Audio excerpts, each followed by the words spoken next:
Harshad Bhagwat is co-founder CEO of WordsMaya and is on a mission to help 100,000 people find their dream job. On the CTQ Smartcast, we often talk about the jobs of future and the workplace of future. So we thought we'll pick Harshad's brains about how should people, especially young students, think about navigating their job search journeys. What do you need to do to improve your employability and how not to think about technology impacting your job? Harshad spoke about networking and how to think about building your social capital. So go on and listen to this insightful conversation with a career change designer. Welcome to the CTQ Smartcast. Thanks, Harish. Really looking forward to this. Excited about this afternoon talking to you. Yeah, so let's put the googly straight away, right? So what do you know about job searching that others don't? You make me feel like, I'm some sort of whistleblower, I'm keeping something secret from others, only I know something which others don't, and you're taking interview. Yeah, this is on record. Your testimony is on record, Harshad. You're taking some journalist interview with me. Amazing. Yeah. So it's interesting. Okay, Harish, actually, there is something which many people know. So it's not like something only I've invented or I know, but somehow people don't use it. Okay, people don't use it normally in their job search. See, if you ask 10 professionals around, the first thing or the only thing many of them will do is go to Naukri.com and many other job portals. I think that is the only thing they know many times, or they do when they think about job search. But I started the opposite side. I asked people, how did they get their best job? The job they really admire, or they stayed in, or they thought they contributed the most. And I found that most people told me that they got that job through their own network. Okay, and now you're nodding because probably you have also done similarly, and I've seen many times winners do similar stuff.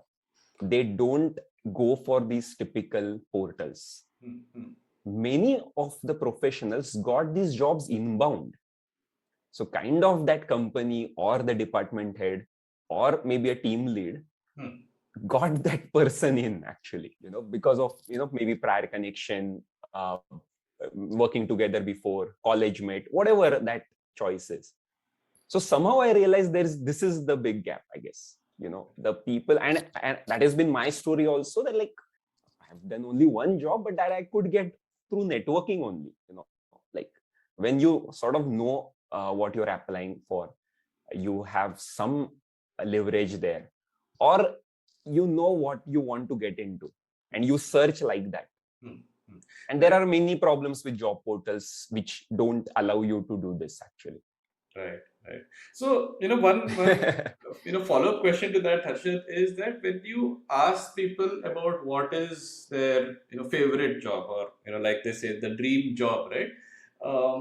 What do people say? How do they define it? Just for people to get a sense of, what are the contours of this dream job that people should think about, which is, I'm sure, very different from how it is defined on campuses where the highest paying job, or usually the jobs which are companies which are coming on day zero, day one, are considered dream jobs, right? But that is not what a seasoned professional will say. So how should people define this idea, notion of dream job? First of all, is there a notion of dream job? If yes, how do you define it? Yeah, it's always a debate, right? I think people who get that, they will be saying that yes, there is a dream job. Correct. Okay, people who are yet to figure that out or yet to get into one will always say no, there is no one. It's just a matter of your choice. I think when your idea of your jobs or your career, of course, evolves, right? With age, with experience, and that is given, I guess. I mean, I'm sure with you also, you maybe never thought about you will be doing this today, right? So it evolves maybe after 3 years, 5 years, 10 years. So that is keeping aside. I think deep down, all of us search for that something. Okay, I mean, keeping spiritual side aside, even in our careers, I think we are searching for something. that perfect one. Let's say dream probably is a word where we always assign it with dreamy. It might not be real. It's not like that. Or it might not be the highest paid or most sought after. It need not be always like that, right? It is what is perfect for that individual choice, let's say, or with the constraints, with the ambitions, with the passions, skills, choices, even location sometimes, or work-life balance. Money, of course, is in the top 5.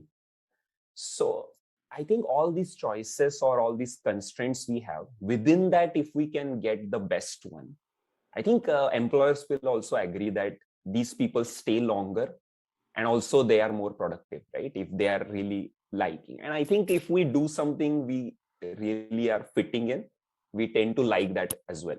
I mean, keeping aside all the pros and cons, maybe. So I believe that there is a perfect job for everyone, but it might evolve with time. It's not like for whole career you will get into one.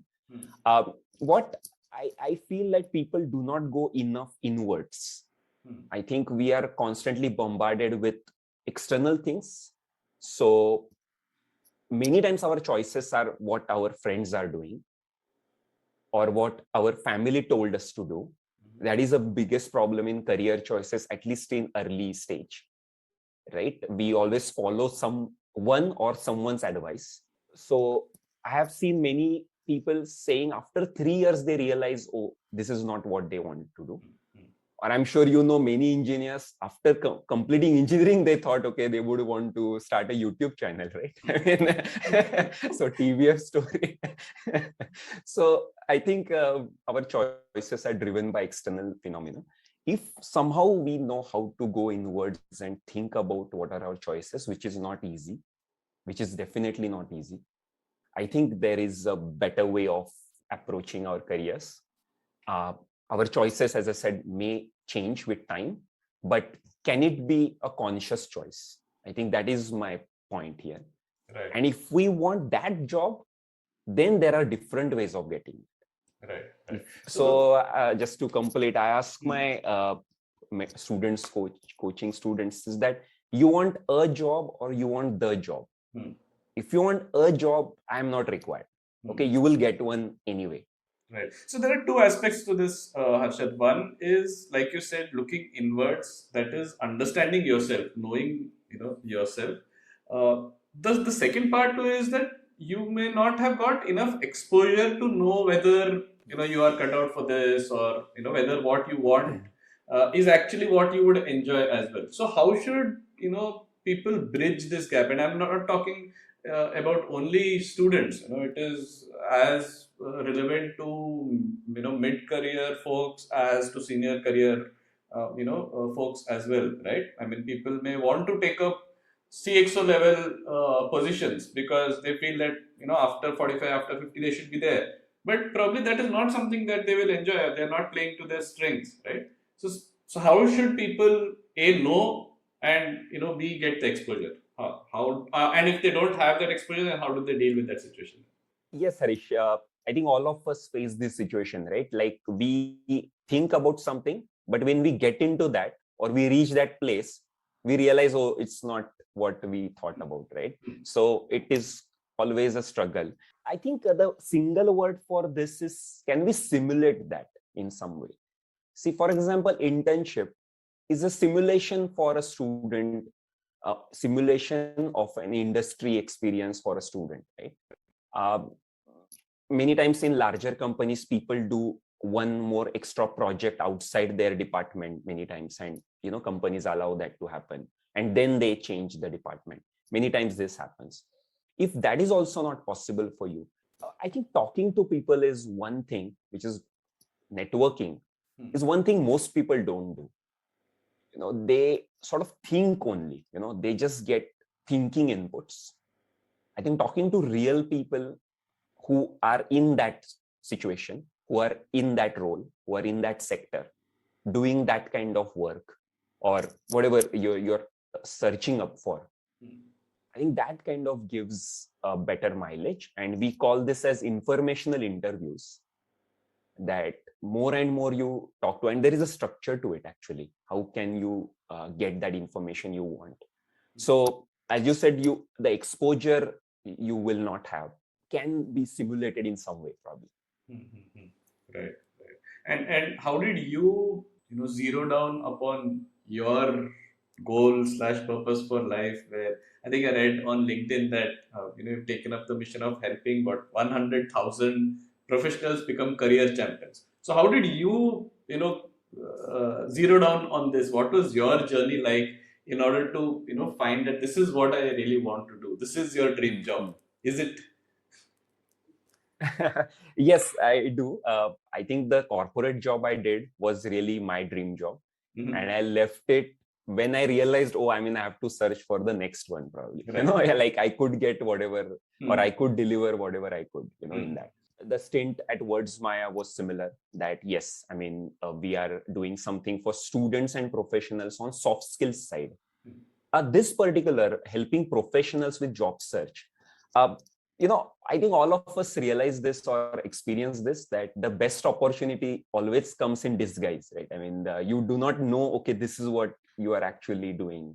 Second wave, right? The April, May, uh, I was facing a lot of trouble in my family health problems. And I was talking to my customers. Every day I would call someone, that person would say, no, it is not the right time. I'm at hospital, or my company has many patients. It is not the right time. This is not the right time. So I realized around 15th April that I think, we're really, I mean, I have nothing to do. Literally for a month, I mean, many of us had this, right? There was absolutely no business in the market. But kuch to karna hai, matlab, we have to do something, right? Sitting at home. I just posted on LinkedIn that this is a real crisis. Many people are donating money. Many people are, I know many people who did voluntary work outside. I couldn't do that because I had patients in my home, right? So I said, okay, I'll donate my time. So I just posted that if you are facing any career trouble, I might not be helpful in your personal troubles. I'm here. Okay. And I put a Calendly link at the bottom. Said every day at 1 or 2 hours, anyone can book my slot. And I will be there, definitely. It so happened actually many people clicked that link. And I posted over 2 months, couple of times. I could get, again, networking. I could talk to many people one-on-one who were completely unknown to me. They might be following me for some time on LinkedIn, but I was not knowing anything about them. Most of them were facing job related, I mean, existing job. They know it will go away. No salary rise, not getting good job, or even business, they had to close down their business. So these were top four. And they knew that next 1 year 2 years is going to be difficult for them. And I had put that I will be a listening ear. You can, and I of course gave a lot of inputs, and many of them continued, asked for one more call. It was all complimentary, pro bono stuff. Actually, 2 months later, I realized, I mean, by the messages back, many of them got good jobs. Okay. And I mean, because of the inputs, I would say. So I said, there is something here which, it's obvious to me, but may not be so obvious to others. So that started, I guess, the thing. But now in September, October, I said, okay, this is the thing. I guess it's a big enough. And I think COVID has impacted many jobs or disrupted many industries, and people are kind of, searching around. They kind of got baffled, confused, externally or maybe internally as well. And they are searching for something, for their things. So can I help them with better tools, strategies? That is the idea, actually. Right, right. So, if we talk about the pandemic, like you mentioned, so do you think the pandemic has been an inflection point with respect to job searching, and how have things changed for people searching for a job before and after the pandemic? Yes, definitely. See, for many people, they have understood that their roles might not be required anymore. Okay, because companies have also evolved or revamped, or they got time to revamp their structure, their departments, or going forward, what are the customer requirements. Many scaled down and now scaling up, but they in a new way. So some industries are going to go out. Okay, yesterday I was talking to someone who is in lubrication industry, right? Actually, EVs do not need that much lubrication. So that entire company knows. So the company is also doing other things, but that individual is so much technically driven in that field that that person knows actually that 5 years later, with these skills, he will be absolutely not required. Even I ran a poll on LinkedIn, around 100 people responded. They knew that they, I mean, not I. There is a poll, there is a survey results. In 5 years' time, 70% people know that they have to change their skills or career or department or role. That has been the biggest thing. But of course, it was happening before, but I think it rapidly happened, I guess, in the last 1.5 years. Just from pure hiring process perspective, this online hiring, virtual interviews, all this is making HR managers work more. So hiring process has sort of lengthened. Actually, it's very lengthy these days. It's very difficult to judge a person online. So for a job seeker's perspective, that person has to do really good to articulate what's the value is. That is the biggest, I guess, difference, I would say. It was much easier to do it probably earlier. Networking still holds, like, actually, thing about networking is 70% of jobs are filled by referrals, networking, immediate contacts, previous contacts, and they don't even come to job portals. Right. So that will remain the story. Power of personal branding will keep on increasing, I guess. LinkedIn, I have made so much business because of LinkedIn in last 2-3 years actually, and I have connected with so many people on LinkedIn. Right. I mean, just a message or a comment on my posts to a message to a phone call as well. That journey has been phenomenal on LinkedIn these days. So networking on LinkedIn, personal branding on LinkedIn will be the trend, I guess, because recruiters are anyway using LinkedIn now more than others, and they're posting on LinkedIn and they're checking, or even there are tools for companies to judge who is engaging with the post. So a lot of these social media tools, analytics come into picture. So, and I think we talked about the inbound jobs a bit, right? So if, again, coming back to you, if you want the job, not just a job, I think you will have to be differentiated, and personal branding, network, getting referred really puts you into another bucket, I would say. Right. And on that topic, is there merit in people thinking that, oh, personal branding is required, but I might have missed the bus, so I can't do anything, or wherever they are, they should just start today. If not, in the next 6 months, probably 2 years later, it is going to be valuable for them. What is your take on that? See, we don't want to be stars, right? I mean, movie stars or all that. We do not want million followers. Right. See, personal brand is always there. Probably the name has come in the social media world.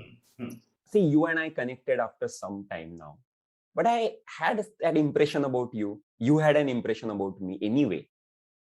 And I was reading your newsletters. You might be already connected. Like Rishabh also was reading my LinkedIn post. So we always have that impression face to face, by the content we write online, by behavior, our previous interactions, or simple body language in an office environment.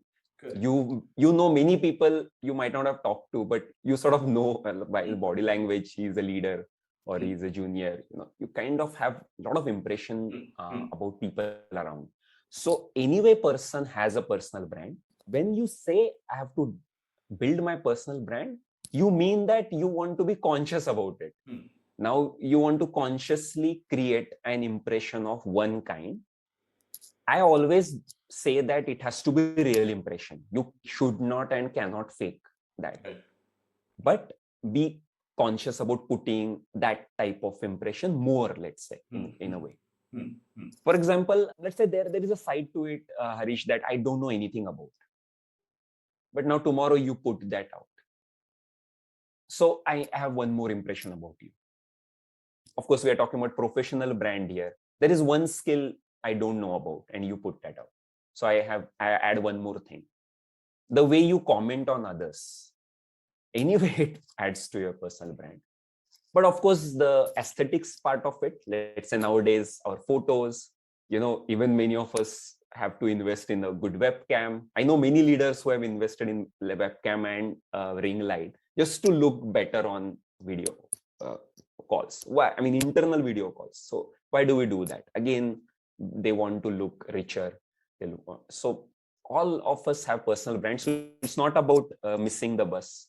See, finally, you want one job, even if 1,000 followers in your industry, people who they know you are connecting with them constantly. These are not new people. The same people you have met in conferences, the same your past colleagues, your college friends, your school friends, your even neighbors sometimes, they might not know about what you do in professionally. On social media, you might be able to tell them what you do. Only those people also will give you enough mileage, actually. Very few people need thousands and thousands of followers based on, of course, their profession. If they're marketers, they're selling something B2C, they might need this. But for typical professionals, I think even if you keep other people up to date about you, I think that itself is a very big thing. Right. Yeah, I think Karthik Srinivasan was on this show earlier, and he had this notion of thinking about this as a means of telling people outside of your immediate circle about what you do, what you stand for, the kind of things that you want to be known for, right? So this is for those people. This provides this channel. It is like this, you keep doing this regularly, build this, whole online persona, something that people at the metaverse are trying to think of now. It's almost similar, right? Yes, of course, you want to reach outside your network, of course, right? But the question was like, am I being late? So I think Correct. if you are not there at all today, I think the first phase itself will be just making sure all your connects know about you. That itself might fetch you the best job, actually. Or if you are in a niche industry, only those 500 people know about you. That's fine. But globally, I mean, those best people in that industry know about you. I think, how about that, right? Rather than everybody knows about you. Correct. Yeah. They will not give you any mileage. So this is about articulating who I am, what I want to stand for. But given the context of industries changing, some things becoming irrelevant, I will also need to think of what next for myself, right? Yes. As an individual. So how is the role of reskilling to be seen in this context, and how should people go about this? That you talked about this person in the lubrication industry, right? Now, if this person knows that 5 years down the line, I need to be something else. How should they start thinking about reskilling first? And B, how should they tell the world also that they are on this journey of reskilling? Two parts to that question. Yes. I think these words upskilling and reskilling have come from employer's perspective, actually, that you have 10,000 people, how to bring them forward, right? From an individual's perspective, I believe that learning has to be continuous anyway. Okay, it's not only when you are getting outdated. I think all of us will get outdated in that if we remain the same person doing the same job. Anyway, I think all of us know that, right? We should not be doing the exact same work for 3 years, let's say. That timeline has reduced a lot since maybe our fathers and grandfathers' age. So when I think just a simple technique, right? See, we earlier we talked about competition, that I am competing with all my college friends. Let's say if I am in top B school, my main thing is, oh, I should be getting in the top 1% of my B school friends. Later, I should be better than all my team members so that I get promoted. So we think about competition, right? can you add one more element, which is robot now in that, right? AI, algorithm, robot, everything I'll put at one. Do you think you are competing and you are winning with a machine in your role, in your work? You know, that is a one simple thing. If industry is getting outdated or is changed, I think there is enough knowledge now out there to realize that, to know that, because it doesn't happen in one. I mean, pandemic is very rare. Right. It doesn't happen so often. Reskilling definitely is a requirement. I think I'll again come back to, okay, see that if that person, so there are two options, right? He goes there deep, let's say in that industry, in that technical skill, or he goes wide. So a person has two choices. If the industry is getting outdated totally, find the same technical skills required in another industry if possible. Or what are your transferable skills which can be used in another industry? If, let's say, for example, he's a project manager in one particular industry and that is getting outdated or saturated or whatever, can that person do project management equally well in another industry? Probably that is one choice. Or the technical skill that person believes that is best at, can it be used for another industry? In general, our lookout sometimes is very narrow. And see, I believe that you are constantly learning. I believe it's not like reskilling always means you have to take a course. I think the LinkedIn feed, the YouTube feed of yourself is teaching you constantly.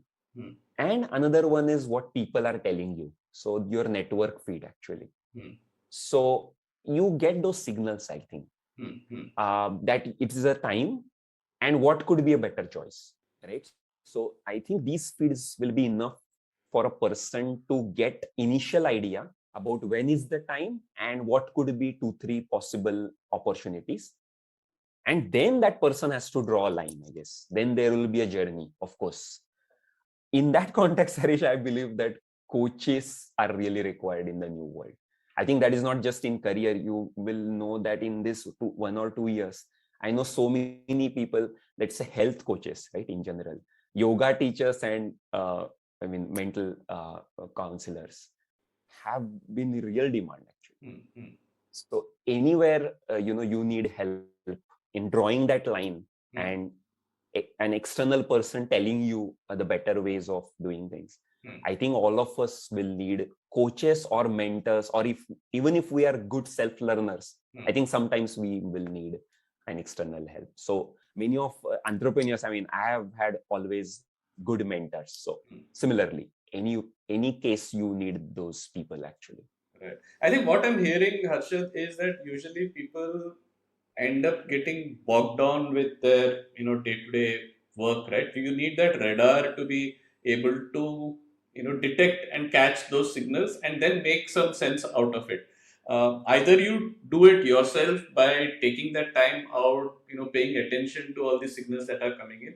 If not, you actually get someone hire or have a some kind of a relationship with someone who will actually do that, but it has to be done deliberately. Once you do that, then the next steps can happen. But if you don't do this part itself, you're not even getting started here, then it's just a matter of time before you become irrelevant, right?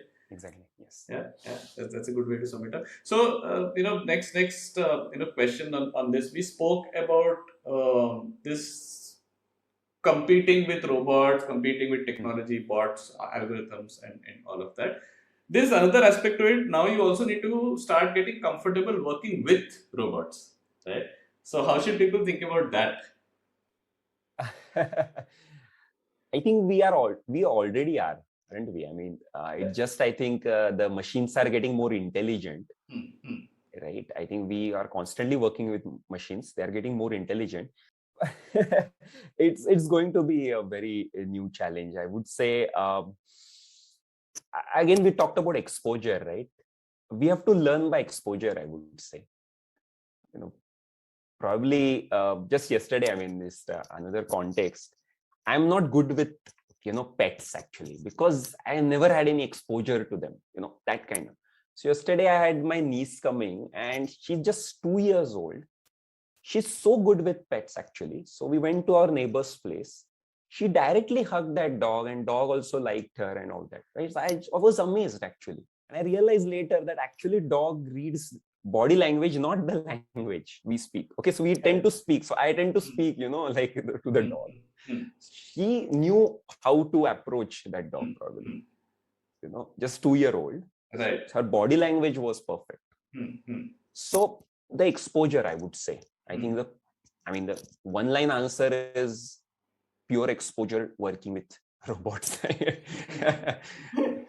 Right, right. Yeah, yeah. I think it's always like you said, whether it's with pets or something that you're scared of, or with robots, right? The more you get used to it, I think the better it will be for you to turn that situation to your advantage, right? If not, you're always going to be threatened by by those programs or algorithms. Just to move slightly to the question of job search, I was talking to a friend. A conversation that just came to mind. This person, a guy, he was talking about ageism in everything, right? 40 plus guy. He said, yeah, most of the jobs that I'm looking for, they say no, 40 plus. You're too old. And one interesting thing that he pointed out was there is no Indian company that has a program for men coming back to work, right? He says a lot of companies have programs for women coming back to work, but nothing for men. So these are some of these socio-cultural things that are there. How do you even deal with them, right? If you're talking about Yes. reskilling, I know that okay, my job today in whatever I'm doing in lubrication is not going to be around 5 years down the line. This is where I need to go, but that industry where I Yes. have some space is not going to let me in because I'm already whatever 40, 45, or I've been working as some coach for the last 10 years. So how do you deal with situations like this? I think generally we are told that follow the rules. I think in job search, we should not do that. That is the only game here. So, as you said, the rules of the game, let's say, no, there should not be any employment gap. You should be this old or this young for that. Your past experience should be like this. All these rules are set by someone. Okay, it's not like sacrosanct, or it's not like like physical rules that we cannot break. They're not rules of physics, actually. So we have to understand why they have set them. Okay, we might not be able to change them, but see, let's go to the basics here. Suppose that person is in lubrication, or this person is old. Is the one of the tags someone else has put? But okay, the way I put, or the way I tell my students is, again, turning inward, and what is the value you have to offer? That is the thing. Actually, can we call job seekers?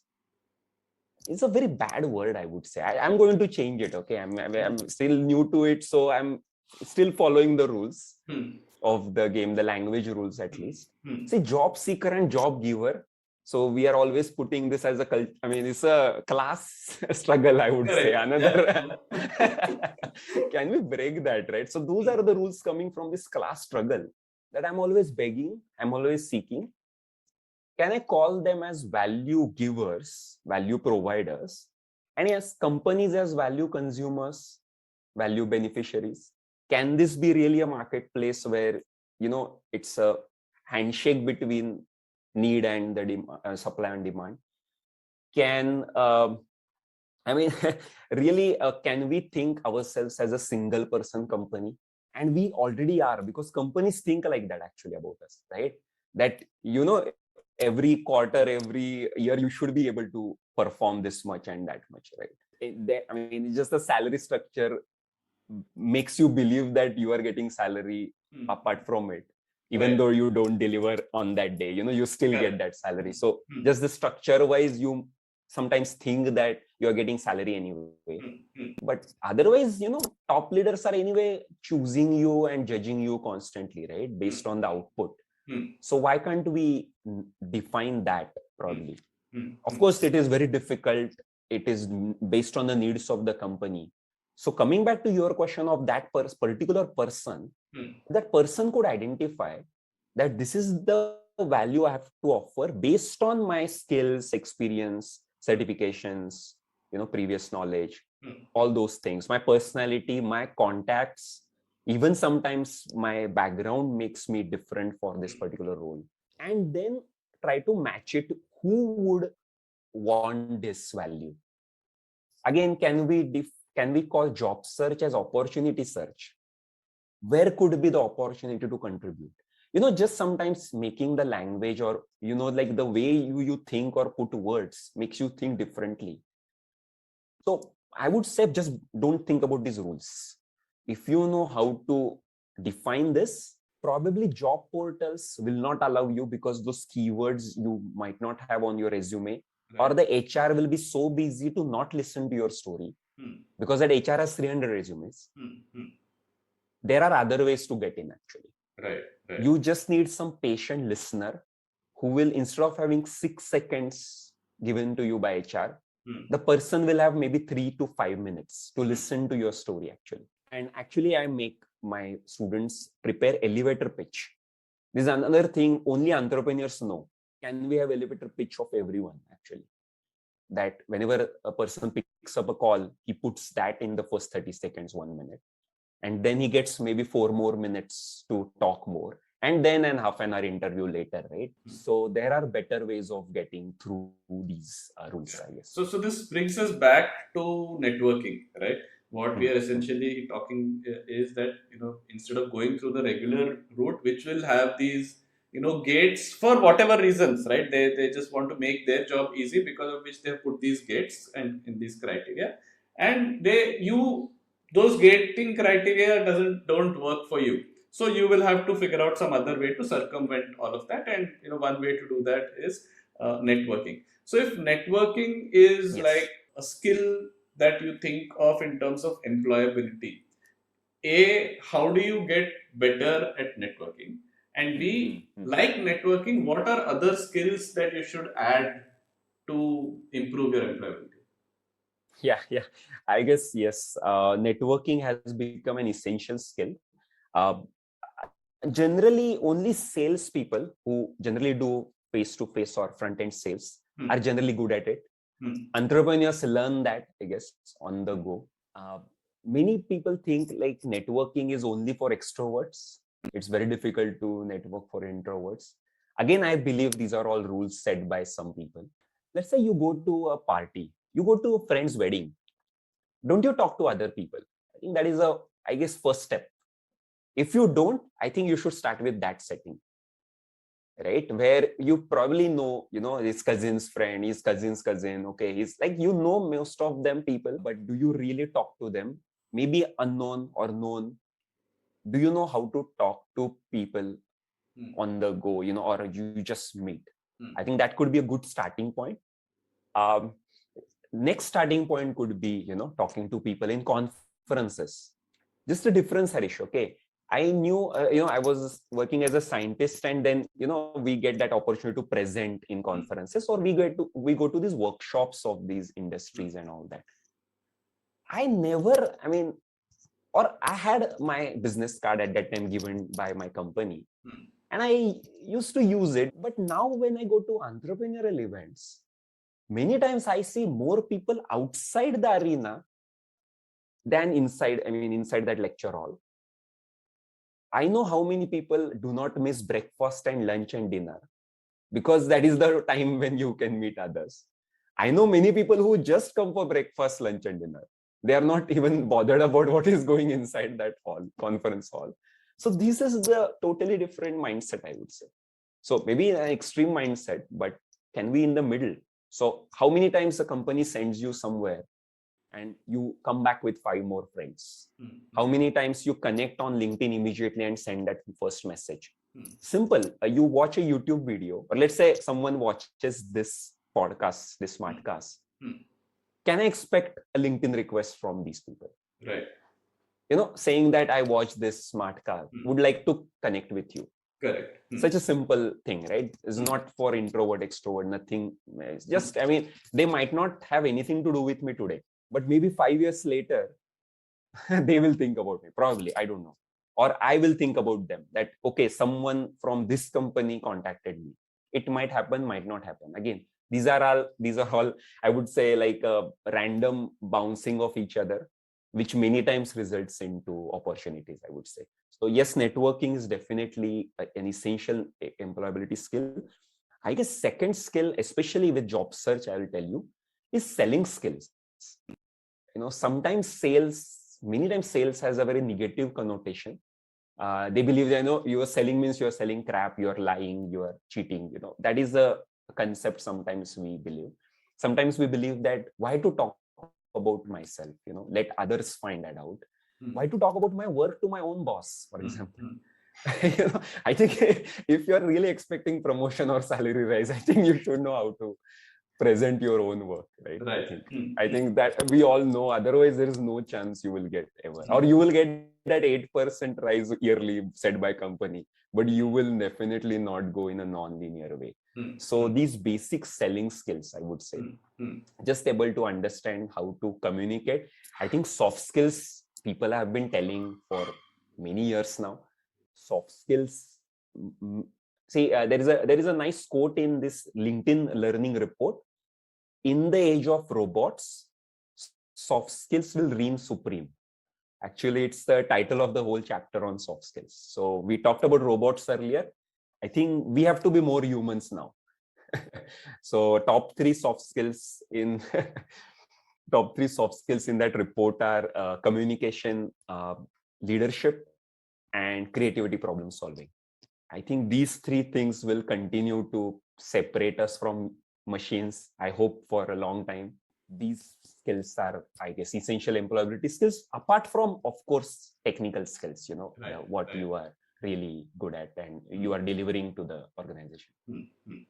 And how do you see the role of these spaces outside of the traditional education system, like nowadays you have these alternate MBA schools, like the STOA school is there, and then there are these places like the Product Folks, which is like a volunteer driven effort for people to get better at just becoming better product people, right? So this is where people are picking up skills which they did not in their traditional whatever engineering colleges or wherever they've come from, and also sometimes is missing from their jobs, but to get to the jobs that they want to, they need to cover bridge that skill gap in these places. So how do you see these members of the ecosystem shaping up, and how should people look at these as resources?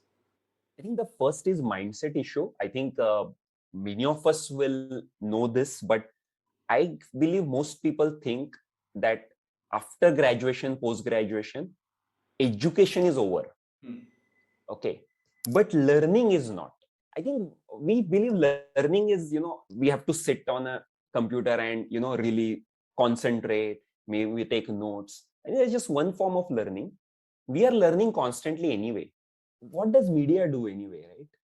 Media teaches something they want to teach, right? Anyway, right? They makes us believe into something which is true or not true, whatever. Anyway, we are learning constantly by all senses, right? Actually, there have been enough studies that we don't forget anything. It is just that we don't retrieve. So constantly we are picking up. All of us have to keep looking for these things to take us to the next step, I guess. So as you said, now traditional degrees have one role to play. Longer courses by Coursera or maybe colleges will have another role to play.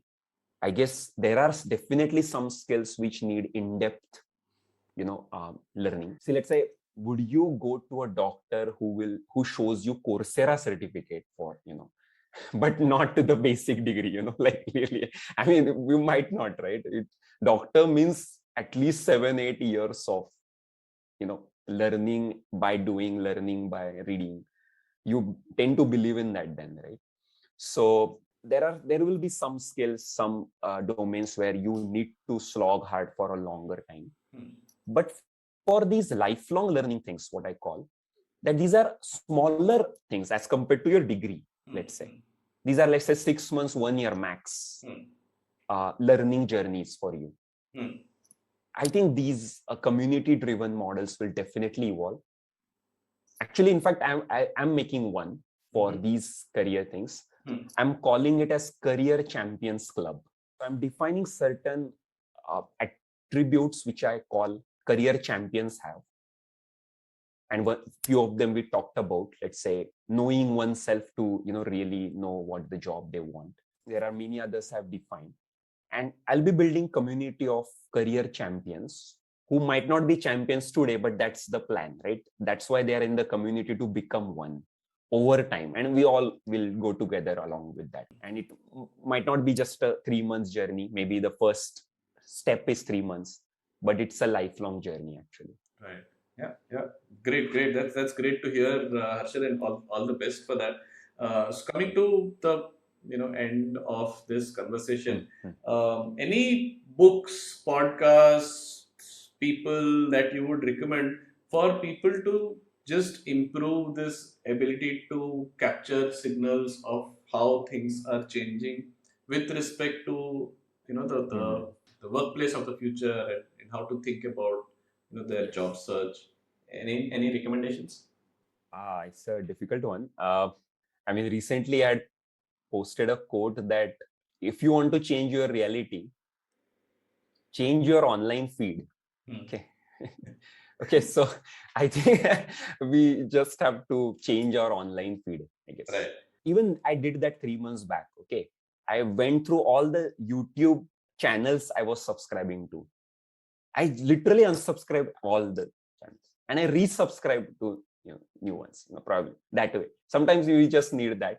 I guess I think all of us just need to change patterns many times. And you might be knowing social media keeps showing you the same thing again and again, right? So sometimes taking a totally different direction helps you. I think I will not be able to recommend one because I think the audience will be very wide, I guess, right? I would recommend types, right? Which types I consume, right? To maybe stay in the game. Definitely LinkedIn. Again, following the right people, maybe even searching for many people, right? Deliberately. That who are, CEOs of these companies, who are, let's say, influencers in that domain. So definitely following right people there. There are many email newsletters. I find them hard to search for on Google, email newsletters, really. Many times I get recommended by someone, I guess. It's not easy. Recently, I was recommended by a friend to Morning Brew. I guess that is one for industry news. But again, that is very US focused. So I might not be, interested in that particular. So it really depends on that. I guess keep networking with people, I guess. Every 3 months, can you really... I mean, actually, I heard Anand Deshpande saying in one of the events that he literally has, maybe before social media, probably because he's a veteran, he has cards with people names on it. And he literally picks 5 cards after maybe few days and he calls that person. I mean, that's the, just keeps networking, I guess. Old people, I guess, old connects. I think what are they up to? What's their industry doing? Kya chal raha hai? How is your company doing? Right. I guess we believe Google knows everything, but I really believe many things Google doesn't know is these things, right? Really that insider information I would call, which, doesn't really come on Google ever, I guess. So if we're talking about things to read in the future, I guess definitely in every industry, there are people who are really thinking about next 10 years and they're talking about it. So following to this online feed and connecting with real people, I guess can be the strategies for you to at least maybe, add one YouTube channel every day or follow one person every day, talk to one connect every week. I think that could be a very good strategy because, networking is not something you can do, or learning is not something you can do when you need it. Correct. right? Yeah. You cannot say I want job in the next month and now I'll start and now I Hmm. will help I will reskill myself. Hmm. Hmm. I think it's a continuous process. So and probably it's I guess it's a habit. That's Right. it. Yeah. Yeah. Okay. On that note, Harshad, we'll come to the end of this. But before you go, we're going to Okay. ask you for your hot takes on certain things. So I'll be asking you, I'll be giving you a term or word or something, and I want you to comment on the future relevance of that. Right. So how do Okay. you think it's going to change? Will it be more relevant, less relevant, and Okay. what is going to result in that? Right. So first one is, what do you think is the future relevance of freelancing? Big one, right? As I said, all of us should think about one person company, if even if we are not, Hmm. and many of us will be freelancers, gig workers, or consultants, coaches. I guess many of us will be like that, or at least we should be able to articulate that. Hmm. Hmm. Okay. Next one is, what do you think is the future relevance of engineering colleges in India? They they they they have to really change themselves. I mean, in pandemic, Coursera sold so many courses to Indians.